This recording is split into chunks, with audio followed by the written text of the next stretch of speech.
Assalamualaikum warahmatullahi wabarakatuh. Selamat pagi anak-anak, apa kabar? Hari ini kita akan belajar tentang struktur dan jaringan tubuh tumbuhan.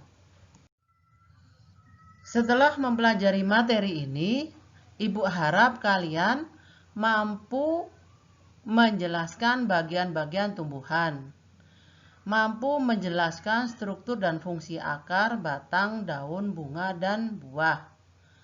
Kalian juga dapat menjelaskan struktur dan fungsi jaringan tumbuhan yang terdiri dari jaringan meristem, jaringan dewasa, jaringan pada akar, dan jaringan pada batang. Kalian juga mampu menjelaskan teknologi yang terinspirasi dari struktur dan fungsi jaringan tubuh tumbuhan bagi kehidupan manusia. Bacalah peta konsep di bawah ini. Pernahkah kalian mengamati tumbuh-tumbuhan di sekitar rumahmu? Apa saja ya bagian-bagian tumbuhan itu? Jadi, tumbuhan itu mempunyai bagian akar, batang, daun, bunga, dan buah. Organ pada tumbuhan mempunyai dua fungsi, yaitu organ vegetatif, yang kedua adalah organ generatif. Struktur dan fungsi akar dan batang. Tahukah kalian apakah itu akar? Jadi akar merupakan organ tumbuhan yang umumnya berada di bawah permukaan tanah. Tidak beruas, tumbuh ke pusat bumi, warna tidak hijau dan memiliki bentuk runcing. Jadi akar mempunyai fungsi menambatkan tubuh tumbuhan pada tanah atau media tumbuhnya, menyerap air dan mineral dalam tanah. Akar ada dua, yaitu akar serabut dan akar tunggang. Akar serabut itu khusus untuk tumbuhan monokotil, dan akar tunggang khusus untuk tumbuhan dikotil. Pernahkah kalian mengamati batang? Ya, batang umumnya berdiri tegak di atas permukaan tanah serta mempunyai cabang, daun, dan bunga. Batang berbentuk panjang bulat seperti silindris, memiliki ruas-ruas yang masing-masing dibatasi oleh buku-buku. Fungsi batang untuk menyokong bagian tumbuhan yang berada di atas tanah sebagai jalan pengangkutan air dan mineral dari akar menuju daun dan jalan pengangkut makanan dari daun ke seluruh tubuh tumbuhan. Anak-anak, perhatikan gambar di bawah ini. Ada gambar akar dan gambar batang. Pada tanaman tebu atau jagung atau bambu, batangnya berruas-ruas, akarnya akar serabut dan tidak bercabang. Sementara pada tanaman serikaya atau mangga atau jambu, batangnya bercabang-cabang dan mempunyai akar serabut. Bagian tumbuhan yang lain adalah daun, bunga, dan biji. Daun merupakan organ tumbuhan yang menempel pada batang, berbentuk tipis dan lebar dan banyak mengandung klorofil. Fungsi daun adalah tempat berlangsungnya fotosintesis, mengatur transpirasi dan respirasi tumbuhan. Bunga merupakan alat reproduksi generatif pada tumbuhan. Biasanya, warna bunga itu menarik karena berfungsi untuk menarik serangga atau hewan lain yang dapat membantu pada proses penyerbukan. Nah, kalau kalian makan buah mangga, di tengahnya ada biji. Apa biji? Biji merupakan alat perkembangbiakan. Sebelumnya, biji terletak di dalam buah yang di dalamnya terdapat bakal biji. Perhatikan gambar di bawah ini. Merupakan bagian-bagian tumbuhan lengkap. Struktur dan fungsi jaringan tumbuhan. Jika kalian mengamati tumbuhan, apabila tumbuhan itu dipotong atau ditebang, kalian akan mengamati bahwa tumbuh-tumbuhan itu bisa bertambah besar, bertambah panjang, dan bertambah tinggi. Karena apa? Karena pada tumbuhan mempunyai 5 jaringan. Yang pertama adalah jaringan meristem, jaringan dewasa, struktur dan fungsi jaringan pada akar, struktur dan fungsi jaringan pada batang, dan struktur dan fungsi jaringan pada daun. Apa yang menyebabkan batang bertambah besar, akar bertambah panjang? Nah, karena di dalam tumbuhan ada yang namanya jaringan meristem. Disebut jaringan meristem karena jaringan tersebut masih aktif membelah. Jaringan meristem ada 2, yang pertama adalah meristem primer dan meristem sekunder. Meristem primer terletak pada ujung batang dan ujung akar. Sementara meristem sekunder terletak pada batang bagian dalam. Pada tumbuhan juga terdapat jaringan dewasa atau jaringan permanen.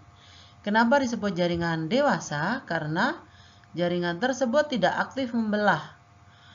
Jaringan dewasa ada 4, yaitu jaringan pelindung, jaringan dasar, jaringan penyokong, dan jaringan pengangkut. Yang pertama adalah jaringan pelindung. Disebut jaringan pelindung karena melindungi seluruh bagian tumbuhan. Contohnya adalah jaringan epidermis yang terdapat pada daun, pada batang, dan pada akar. Jaringan pelindung pada daun atau sel epidermis dapat berkembang menjadi trikoma atau rambut-rambut yang berada di permukaan daun, stomata atau mulut daun, dan duri-duri yang ada pada batang tanaman. Contohnya tanaman mawar.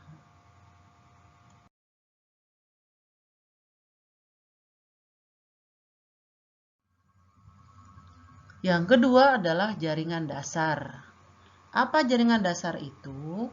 Ya, jaringan yang hampir berada di seluruh bagian tubuh tumbuhan atau jaringan pengisi. Contohnya adalah jaringan parenkim. Jaringan parenkim dapat berubah menjadi umbi atau buah. Kalau pada ketela pohon atau singkong itu ada umbi akar, pada kentang itu umbi batang. Dan pada daun dapat berubah menjadi jaringan palisade dan jaringan bunga karang yang berfungsi sebagai tempat fotosintesis. Yang ketiga adalah jaringan penyokong atau penguat. Jaringan penguat merupakan jaringan yang berperan untuk menunjang bentuk tubuh tumbuhan. Ada 2 macam, yaitu jaringan kolenkim yang berfungsi untuk menyokong bagian tumbuhan yang masih muda. Yang kedua adalah jaringan sklerenkim yang merupakan jaringan penguat yang bersifat permanen. Selanjutnya adalah jaringan pengangkut atau vaskuler. Jadi tumbuh-tumbuhan itu memerlukan makanan. Nah, proses pembuatan makanan pada tumbuhan disebut dengan fotosintesis. Fotosintesis itu terjadi di daun. Kemudian hasil fotosintesis akan diedarkan ke seluruh tumbuhan melalui jaringan floem. Jadi fungsi jaringan floem adalah mengangkut hasil fotosintesis dari daun menuju ke seluruh bagian tumbuhan. Tumbuhan juga memerlukan nutrisi, air, dan unsur hara yang ada di dalam tanah. Bagaimana unsur hara dan air itu berada pada tumbuhan? Nah, ada yang kedua adalah jaringan xilem. Jadi fungsi jaringan xilem mengangkut air dan zat-zat terlarut dari akar menuju seluruh bagian tubuh tumbuhan. Perhatikan gambar struktur akar di bawah ini. Akar mempunyai bagian. Yang pertama adalah tudung akar. Kemudian ada rambut akar, kemudian ada epidermis, ada korteks, ada jaringan xilem, jaringan floem, dan silinder pusat. Pada akar terdapat jaringan epidermis.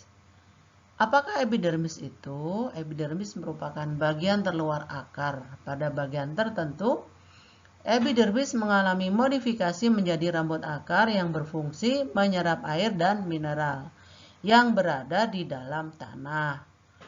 Korteks tersusun atas jaringan parenkim yang dinding selnya tipis dan tersusun renggang yang berfungsi menyimpan cadangan makanan bagi tumbuhan. Silinder pusat tersusun atas jaringan pengangkut dan jaringan pendukung lainnya, peristikel dan empelur. Peristikel untuk membentuk cabang akar.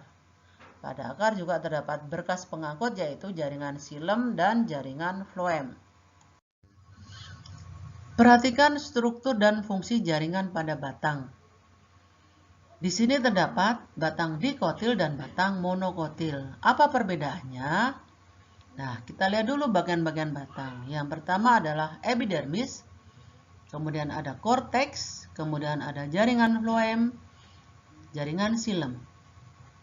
Di antara jaringan floem dan xilem terdapat kambium.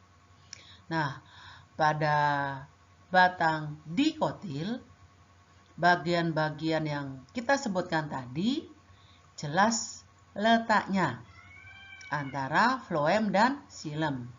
Tetapi pada batang monokotil, letak berkas pengangkut itu tersebar antara jaringan floem dan jaringan xilem. Kemudian pada batang dikotil, empelur terletak di tengah-tengah. Sementara pada batang monokotil, semuanya terletak tersebar. Berikut ini adalah perbedaan antara batang dikotil dan batang monokotil. Struktur dan fungsi jaringan pada daun. Pernahkah kalian mengamati daun? Ya, daun berfungsi sebagai tempat terjadinya proses fotosintesis. Apabila daun kita potong secara melintang, maka kita akan melihat bagian-bagian daun yang terdiri dari kutikula, epidermis atas, mesofil palisade, mesofil bunga karang, berkas pengangkut yang terdiri dari xilem dan floem, kemudian di situ ada stomata atau mulut daun, dan yang paling bawah disebut dengan epidermis bawah. Pernahkah kalian mengamati daun?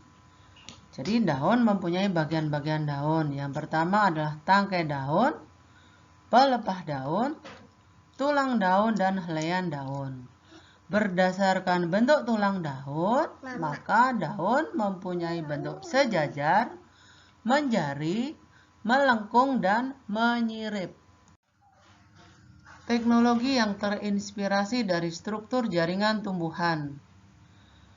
Ada beberapa teknologi yang bermanfaat bagi manusia. Silahkan kalian baca buku tentang panel surya, sensor cahaya, lapisan pelindung, dan alat pemurnian air. Anak-anak, dari materi yang sudah kita pelajari, maka dapat kita simpulkan bahwa organ tumbuhan terdiri dari akar, batang, dan daun. Jaringan tumbuhan dikelompokkan menjadi jaringan meristem dan jaringan dewasa. Jaringan dewasa terbagi menjadi jaringan pelindung, jaringan pengisi, jaringan penguat, dan jaringan pengangkut yang terdiri dari xilem dan floem. Kita akhiri pertemuan hari ini. Assalamualaikum warahmatullahi wabarakatuh. Tetap sehat.